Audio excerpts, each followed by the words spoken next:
Oi, gente, sejam muito bem-vindos. Eu sou a Jaqueline Cavalcante, sou astróloga, sou terapeuta holística.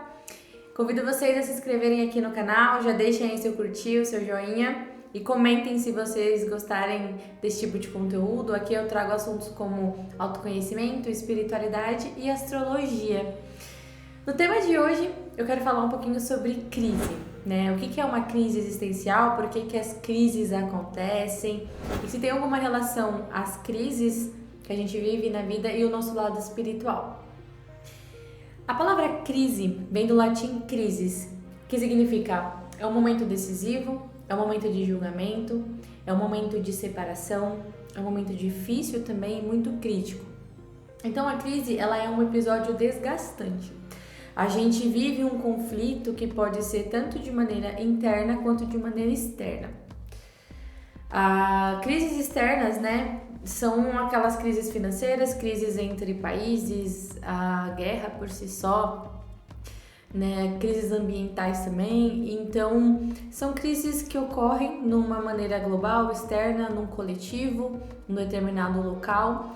E também existem as crises internas, que são as crises na qual eu quero abordar hoje com vocês. Aí eu vou falar um pouquinho daquilo que eu acho, daquilo que a Jaqueline acredita que seja a crise e também formas de superar essa crise, né? Com base em tudo que eu já aprendi, tudo que eu já vivenciei, e também na forma que eu trato os meus pacientes e também as minhas crises pessoais, porque eu também tive uma baita crise há algum tempo atrás. E, bom, a crise interior, muitas vezes, ela tem alguns sinais. Então, às vezes, a pessoa ela começa com as angústias, ela começa a se sentir mal, ela começa a ter crises de choro, ela fica querendo se isolar, ela sente que ela precisa ali de um recolhimento. As crises, muitas vezes, elas levantam para nós perguntas que antes a gente não fazia. Então, por exemplo, a gente começa a se perguntar se a gente realmente é feliz, por que a gente faz o que a gente faz.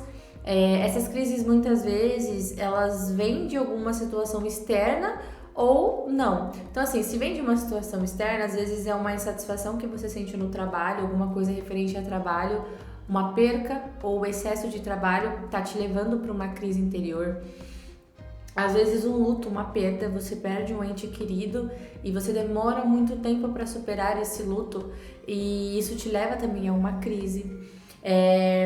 Problemas de abusos, de violências, traumas, alguma coisa muito traumatizante pode ter acontecido com você, o que faz gerar essas crises. Problemas de relacionamentos, isso é muito comum. Então, às vezes, um divórcio muito traumático, que você vive uma separação brusca, ou às vezes problema mesmo com o cônjuge. Assuntos como traição são assuntos delicados e que pode sim ser gatilhos para crises, né? Assim como problemas de substâncias de álcool, de droga, tudo isso leva a gente a viver essa situação que é delicada. E assim, a questão da crise, né, a questão de fazer você se sentir perdido, de você entrar em conflito, em julgamento, você começa a levantar questões. Eu acho que tudo começa nesse buraco, nessa angústia, porque as crises elas são vistas como algo negativo. E de fato não é confortável passar por elas. Então você começa a não se reconhecer mais, você começa a perguntar quem eu sou, como que eu cheguei aqui, eu não sei mais quem eu sou, eu não sei mais o que eu gosto, o que eu não gosto, ou você se questiona, eu não sei como eu deixei tal situação chegar onde ela chegou, e isso, muitas vezes, não ter as respostas para essas perguntas nos traz mais angústia, nos deixa mais ansioso. E aí vem a questão do vazio. Eu acho que todo esse momento da crise, todo esse turbilhão, todo esse movimento que acontece de maneira interior, ele vem com um vazio. Esse vazio interno, isso que a gente diz sobre a crise existencial, é pra gente olhar para esse vazio. Eu acredito que ele tem um porquê, ele tem um sentido. Então assim, por que surge o vazio? Vou começar contextualizando. Existem algumas programações que a gente vive durante a nossa vida e que muitas vezes quando a gente chega nesse vazio, essas programações começam a ser levantadas. Então vou começar com a programação mental. A nossa programação mental como ser, como indivíduo, começa desde a época da escola. Então a gente vive ali com os nossos amigos, a gente já tem ali conceitos da escola sobre estudar, sobre fazer faculdade depois, sobre trabalhar, ter dinheiro e buscar o nosso sucesso. Então esses conceitos, essas programações mentais, elas começam desde o início da nossa vida. A sociedade em si, o coletivo que tem as suas regras, as suas condições, nos colocam, né, nos impõem essas programações e que muitas vezes é a forma que a gente cresce a vida inteira lidando com aquilo. Então, por exemplo, eu tenho que terminar o ensino médio, eu tenho que ir para a faculdade, eu tenho que trabalhar naquilo que eu me formei, eu tenho que ganhar até X mil reais quando eu chegar nos meus 30 anos, porque é com os 30 anos que eu vou ter esse sucesso. Então, essas programações mentais, essas regras, começam desde a época da infância, da escola, e também a nossa programação emocional. Então aqui eu tô abordando primeiro a programação mental, como que formam a nossa mente. Aí tem as programações emocionais. E a nossa programação emocional, ela começa de fato na infância, ela começa da nossa família, da nossa base, né? Os nossos pais, quando a gente é criança, a questão de segurar as emoções, guardar as emoções, não chorar. Tem criança que não pôde chorar, não pôde ser criança, não pôde brincar. Então, controlar as emoções desde muito cedo, né? Ou então, quando você demonstra emoções, você é muito frágil. Quando você vai contra alguma programação mental, então aquela criança que não quer ir para a escola, ela não gosta de estudar, ela não gosta daquela matéria. E aí os pais dizem, não, mas você tem que ser bom em matemática, você tem que ser bom em ciências, em português, em inglês, em educação física, e você tem que ser bom em todas. Você não pode ficar de DP, você não pode ter notas vermelhas em nenhuma dessas matérias, você tem que ser o melhor. E quando você é o melhor, você ainda é recompensado, senão você repete de ano. Então, além da nossa programação mental ser moldada nessa época, o emocional também porque você vai ficar com medo de desapontar. Você vai guardar essas emoções dentro de você, essas insatisfações que começam desde muito cedo, para se enquadrar nessa sociedade. Ou então aquela coisa do... Você é criança, você tem que ter empatia, você tem que amar o próximo. Ou quando a gente vai crescendo, aquela programação desde muito cedo do tipo, olha, você tem que casar, você tem que ter filhos, você tem que amar os seus filhos, você tem que ser devota pelos seus filhos. E aí a gente cresce, algumas pessoas vão ter filhos, vão casar e viveu essa programação emocional e não se deu conta. Até questões dos heterossexuais ou quem, né, não tem aquela identificação com o gênero dela, sente que a fase de adolescente, a fase jovem da nossa vida é uma das fases mais difíceis que tem, porque as crenças são muito moldadas nessa época. E aí eles dizem pra gente, né, que a felicidade ela vem disso aí. A felicidade é esse pacote de informações. É você aceitar feliz e sorrindo essas programações mentais e emocionais, e aí você vai ser feliz, tá? Então, na hora que você chegar lá, a sua felicidade tá te aguardando como um prêmio. E aí a gente tem medo de não se encaixar nesses checklists, né? A gente tem medo de não se enquadrar o que a sociedade impõe e a gente faz o que a gente faz. Aí o que acontece? Algumas pessoas nem chegam lá. Algumas pessoas ainda passam a vida inteira buscando se enquadrar nessas programações. E algumas chegam. E aí, quando a gente tem uns 30 anos, né, algumas pessoas falam, é com 30 que você vai estar realizável, você vai ser aquele adulto dos seus sonhos. E às vezes essa pessoa chegou lá. Ela foi, ela trabalhou, ela conquistou bens, ela chegou no seu sucesso financeiro, profissional, carreira, status, comprou apartamento, comprou casa, teve filhos. E mesmo assim ainda teve esse vazio. Porque aí falta outra programação. A gente tem o mental, o emocional, mas a gente tem uma programação de alma. A gente tem que falar de espiritualidade, a gente tem que falar do porquê que a gente tá aqui. A programação de alma, gente, é o verdadeiro sentido da nossa existência aqui nesse plano. O que a gente vai fazer aqui de fato, qual que é a missão. Então eu vou usar um exemplo, né? Quando a gente começa a se perguntar o que eu tô fazendo aqui. Vamos usar o exemplo de uma mãe que pede pro filho ir no supermercado comprar leite. Ela dá ali o dinheiro pra ele e fala, olha, vai lá, compra tal leite e volta pra casa. Esse filho vai, ele sai, e na hora que ele tá indo ir comprar o leite, que é a missão dele, ele se distrai. De repente ele começa a se distrair com uma borboleta que passa, de repente ele começa a se distrair com carros, aí ele encontra um amiguinho que tá com uma bike super nova, super da moda, e ele começa a andar na bike do amigo dele, começa a brincar. Vai chegando um momento em que ele vai ter que voltar pra casa, né? Ele vai parar um pouquinho de brincar, de se distrair, e ele vai falar, pô, mas o que eu tinha que fazer mesmo? A gente entende que a nossa alma, a nossa missão, o nosso lado espiritual mesmo, ele nos mandou para fazer algo, para ir comprar o leite, ir ter uma determinada missão aqui. Então, quando a gente se distrai com essas programações, quando a gente se distrai com as programações da sociedade, com as programações da nossa família, com as programações mentais de um coletivo, uma hora o nosso lado espiritual vai exigir que a gente acorde, que a gente desperte, que a gente realmente pense, pô, o que eu tô fazendo aqui? Eu tô de bobeira, eu tô perdendo o meu tempo. E quando você não tem essas respostas, principalmente que vem desse lado espiritual, algumas pessoas têm ali a oportunidade de ter o seu primeiro despertar, seu primeiro insight do tipo, pô, eu tenho que fazer alguma coisa na minha vida. Preciso buscar essas respostas dentro de mim. O nosso lado espiritual, ele faz isso. Ele nos chama a gente é como se fosse se reencontrar com essa missão, sabe? É como se esse filho falasse assim, opa, peraí, eu não lembro mais o que eu tenho que fazer. Ao invés de eu voltar pra casa, eu vou refazer os passos que eu fiz até eu lembrar de fato o que eu tenho que fazer aqui. Então, assim, esse nosso lado espiritual pede pra gente despertar essa consciência do que a gente realmente é, em essência. E a gente somos seres energéticos, não somos terra, não somos da matéria, eu não vim da matéria e eu não vou ficar aqui. Eu vim por uma breve passagem, eu vim viver uma experiência, eu tenho uma missão a ser cumprida aqui e uma hora eu vou retornar à fonte. Então, a minha programação de alma, ela também tem que ser vivida. Eu não posso simplesmente viver a minha programação mental e emocional, eu não posso simplesmente viver o que a sociedade diz pra mim que eu tenho que fazer.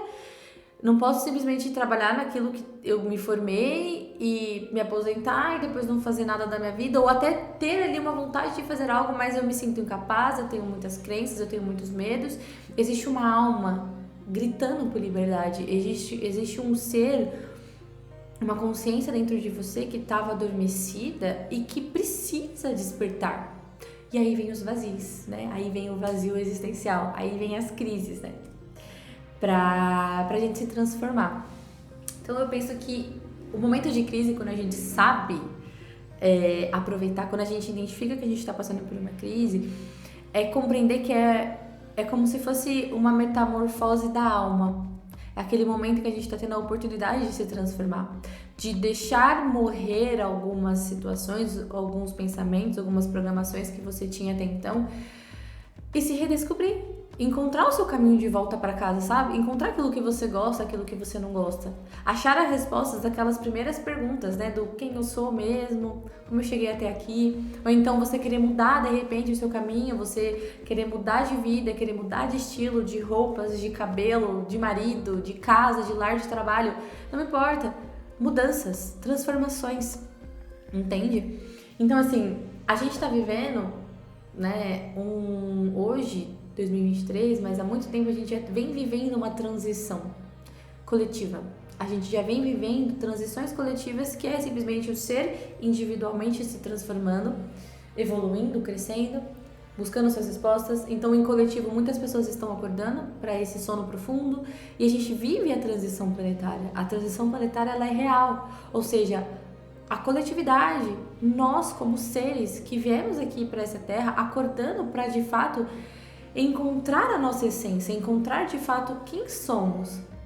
E esse é um ano na qual, né, astrologicamente falando, a gente está tendo muitos desafios nessa área mesmo, que é o nosso lado espiritual.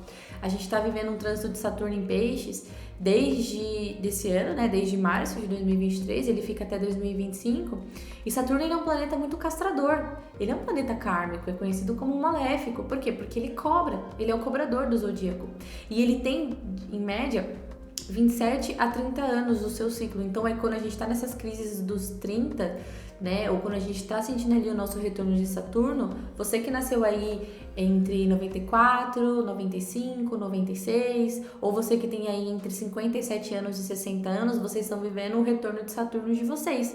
Se vocês estão com 28 anos, primeiro retorno de Saturno. Se vocês estão perto dos 60, segundo retorno de Saturno. O que isso simboliza? Que esse Saturno em Peixes está pedindo para você olhar e trabalhar com seriedade as questões piscianas, que é o quê? A saúde mental, a sua espiritualidade, o seu inconsciente, as suas angústias, os seus medos, aquilo que está dentro de você, tão inconsciente que você não quer olhar, você tem medo de olhar. Peixes, ele é assim. Existe na simbologia de peixes, 2 peixes, um amarrado com o outro, um nadando para cima e o outro nadando para baixo. Ou seja, um pode ir para a luz e o outro pode descer muito abaixo mesmo, né? Lá nas suas sombras, naquele lado mais denso da nossa personalidade. Então a gente está tendo que olhar para muitas questões difíceis de se ver, questões espirituais, sim. E é um despertar doloroso, é uma fase de amadurecimento muito difícil, mas que a missão é que a gente olhe, encare e trabalhe isso. Então a gente está vivendo transições, a gente está vivendo essas crises. Algumas pessoas vivem as crises existenciais em determinadas fases, como eu mencionei, com 30 anos, perto dos 60. Mas, assim, pode ser em qualquer idade, a partir dos 40, dos 50 anos. Pode ser uma crise no trabalho que desencadeia, pode ser algo no relacionamento amoroso, algo com família, com parentes, com os filhos. Então, as crises, elas têm esse poder também, né? Não é simplesmente um lado negativo. A gente tem que se perguntar, não o porquê que isso está acontecendo comigo, mas o que isso está querendo me ensinar. O que eu preciso levar de aprendizado disso. Isso é uma visão que te dá esperança, porque você entende que é uma lição, é algo que está vindo para te ensinar, para fazer você aprender e crescer em algum ponto, né? Evoluir um pouquinho mais. Então, assim, se você está se sentindo perdido, se você sente angústias, se você está passando por crises de ansiedade, medos, fobias, e você não consegue nem falar, nem verbalizar, porque isso está tão inconsciente dentro de você, tá num lugar tão profundo que você não consegue nem identificar. Então, é um momento de você buscar ajuda. É um momento de você entender que você não tá sozinho, você vive em coletivo. Você não resolve seus problemas sozinho, você não consegue viver sozinho, você precisa do outro, você precisa das pessoas. Somos seres coletivos, somos seres que vivemos em bando há muito tempo. E é nesses momentos, principalmente os momentos difíceis, que a gente tem que buscar alicerces, apoios, terapias, amigos, mas de preferência profissionais, que estejam prontos ali para te ouvir. Então, se você está passando por isso, busque ajuda, né? Converse com alguém. Eu penso que as crises, vou usar a metáfora da lagarta, né? Uma lagarta, quando ela tá ali no casulo dela, é muito difícil e muito doloroso para ela se transformar numa borboleta, porque ela tá transmutando, ela tá sentindo na pele, nas células dela, o corpo dela se transmutando em outra coisa. Então ela tá sentindo dor, tá difícil, tá doendo, mas ela não pode parar no meio do caminho. Então ela vai ficar presa ali. E no momento em que ela sai dali, ela passa por essa fase invernal da vida, né? E ela começa a perceber que ela podia continuar rastejando e ser uma lagarta, mas no momento em que ela abraçou essa crise, no momento em que ela entrou no casulo dela, ela pode voar, ela pode ser livre. Então, usar das nossas crises, usar desses momentos para se transformar é não só bom para nós, mas num todo. E a minha visão espiritual, né, a minha visão sobre as crises, ela vem disso, aquilo que eu preciso mudar, aquilo que vai me colocar no eixo, de volta na minha missão, sabe, no meu propósito.